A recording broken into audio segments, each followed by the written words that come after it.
The retractable clothesline does not enable wet clothes to disappear. Marcel Duchamp's ready-mades inspired my creative project. His works were considered unconventional with satire and went beyond the boundaries set for typical artworks. Duchamp put his own stamp on works he created in styles of Cubism, Surrealism, and Dadaism. He challenged the ordinary, conservative, yet powerful regime of New York society with Dada. He used nonsensical phrases, assemblage, and construction to place the artwork in the minds of the viewer. Duchamp continued to demonstrate his desire for conceptualism with his first ready-made bicycle wheel. The title of my creative project is a reflection of the words and phrases Marcel Duchamp would place on his artwork that was seemingly unrelated or initially nonsensical. My creative project addresses the issues surrounding genetically modified food. Every portion of my project represents a component of these issues. I use the Mr. Potato Head, a child's toy, to symbolize that we are tampering with our children's future. The Mr. Potato Head has been made into Franken-Potato to lend as a satirical visual. He has no nose as he is oblivious. A cow, fish, and an antibiotic medicine bottle filled with a package of hybrid corn seeds has replaced the parts that would normally be found in the compartment area.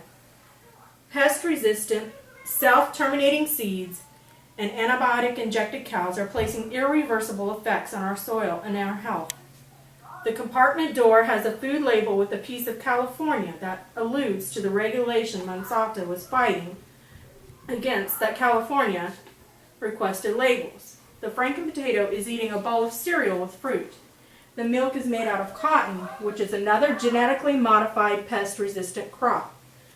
The spoon is a snake that, in collaboration with the apple, not only represents the deception and greed of Monsanto and all who collaborate with them, but also the deception humanity has fallen for from the beginning of time.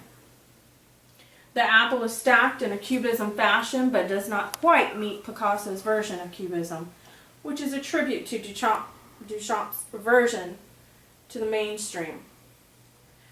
The fork with a pot of gold represents a typical pitchfork with Monsanto spelled Monsatan covering Liberty's mouth, demonstrating the capitalization over the poor and the huddled masses. I have placed a food scale with a globe to symbolize the world's carrying capacity, which is one argument for genetically modified crops.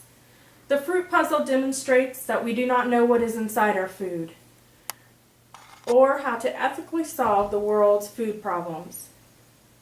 The insect with the X is another representation of pest-resistant crops.